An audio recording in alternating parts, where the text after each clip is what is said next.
Assalamualaikum warahmatullahi wabarakatuh. Pemirsa Al-Muhibin yang dirahmati Allah, pagi ini atau pagi setengah siang ini kita akan membahas tentang keutamaan mengabdi pada orang tua. Kami teringat cerita di zaman Nabi Sulaiman dulu, ada wahyu dari Allah memerintahkan kepada Nabi Sulaiman untuk menuju sebuah pantai, sehingga nanti akan tampak keajaiban yang akan disaksikan oleh Nabi Sulaiman. Akhirnya Nabi Sulaiman beserta tentaranya dari kalangan jin dan manusia, juga tidak ketinggalan dari hewan, seluruh binatang yang melata maupun yang terbang, ikut menyertai kepergian daripada Nabi Sulaiman menuju pantai tersebut. Ketika sampai di pantai, Nabi Sulaiman tidak menemukan keajaiban apa-apa, tidak menemukan suatu keistimewaan yang menarik, sehingga mengutus jin untuk masuk ke dalam dasar pantai tersebut. Akhirnya jin tadi masuk ke dasar pantai sampai yang paling dalam. Akhirnya setelah itu jin tadi muncul dari permukaan pantai, permukaan laut, dan melaporkan tidak menemukan apa-apa. Akhirnya Nabi Sulaiman pun menjawab, tidak mungkin Allah memberitakan sesuatu yang bohong. Akhirnya utusan kedua ditujukan kepada jin Ifrit untuk mengelilingi lautan samudera yang luas dan juga menyelami lautan samudera yang luas untuk mencari adakah keajaiban yang dimaksud oleh Allah Subhanahu wa taala. Ternyata setelah dari berbagai penjuru, dari barat, dari utara, dari selatan, dan dari timur diarungi oleh jin tersebut, serta menyelam ke dasar laut yang semakin dalam pun tidak menemukan keajaiban yang dimaksud.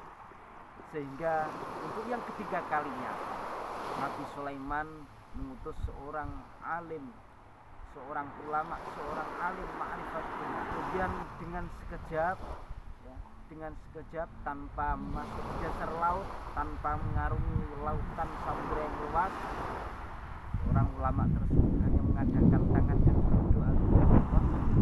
Tidak lama muncullah kubah, lautan tadi membelah, muncul kubah. Kemudian kubah tadi ada 4 pintu dari berbagai arah. Pintu tersebut dari yakut, dari zamrud, dari intan permata, dan semuanya tampak elok, sangat istimewa di hadapan Nabi Sulaiman. Dan yang lebih mengherankan lagi, kubah tadi membuka. Kubah tadi membuka, kemudian ada di dalam sosok pemuda yang sedang beribadah, munajat kepada Allah. Sehingga selesai munajat, Nabi Sulaiman mengucapkan salam pada seorang pemuda di dalam kubah tersebut. Assalamualaikum wahai pemuda. Pemuda tadi menjawab, waalaikumsalam. Terjadi dialog dengan Nabi Sulaiman dan ditanya, sebetulnya siapa dirimu dan apa yang menjadi sebab berada di dalam kubah di dasar laut yang tidak terjangkau dari makhluk yang ada. Pemuda tadi menjawab, saya adalah seorang pemuda yang dulunya punya orang tua, yang ayah saya sakit-sakitan, ibu saya lumpuh, tetapi setiap hari saya sabar merawat mereka, merawat kedua orang tuanya penuh dengan cinta dan kasih sayang.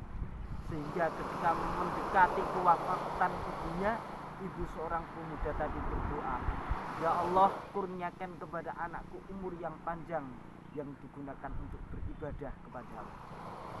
Setelah itu berselang beberapa minggu, disusul ayahnya pula. Ayahnya tadi juga berdoa, ya Allah, kurniakan kepada anakku agar bisa beribadah dengan istiqomah dan tidak dapat diganggu oleh makhluk apapun.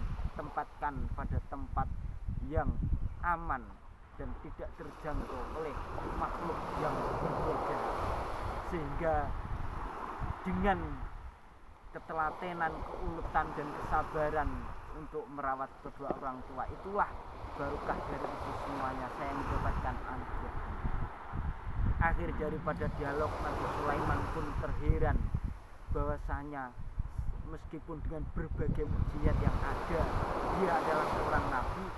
Ini ternyata di depannya ada seorang pemuda yang tidak nabi tetapi mempunyai keistimewaan, keutamaan yang luar biasa hanya karena berbakti kepada kedua orang tua. Sehingga akhir pada dialog ditawarkan, wahai pemuda, maukah engkau ikut dengan kami beserta rombongan tentara kami? Pemuda tadi menjawab, tidak, saya lebih enjoy, saya lebih khidmah, lebih khusyuk dan lebih tenang kembali kepada tempat semula.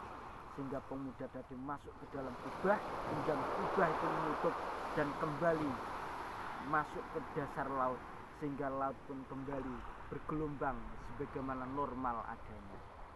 Pemirsa dan juga para muslim, itulah keutamaan seorang atau siapapun yang mau berbakti kepada orang tua. Mudah-mudahan kita semuanya ini termasuk bisa berbakti kepada orang tua dan termasuk orang-orang yang selalu ingin belajar. Lautan seluruhnya ini andai kata kita umpamakan adalah apa itu ilmunya Allah, maka setitik daripada air yang jari kita celupkan ke dalam lautan tersebut, setitik air itu adalah ilmu kita yang ternyata masih banyak kekurangan. Untuk itu tetap selalu belajar, mudah-mudahan kita termasuk golongan orang-orang yang selalu cinta. Dan sampai saat ini marilah kita selalu mencoba untuk belajar dan terus belajar, dan selamat belajar. Semoga meskipun sedikit ini menjadikan kisah dan ibrah yang bermanfaat untuk kita semua. Mohon maaf.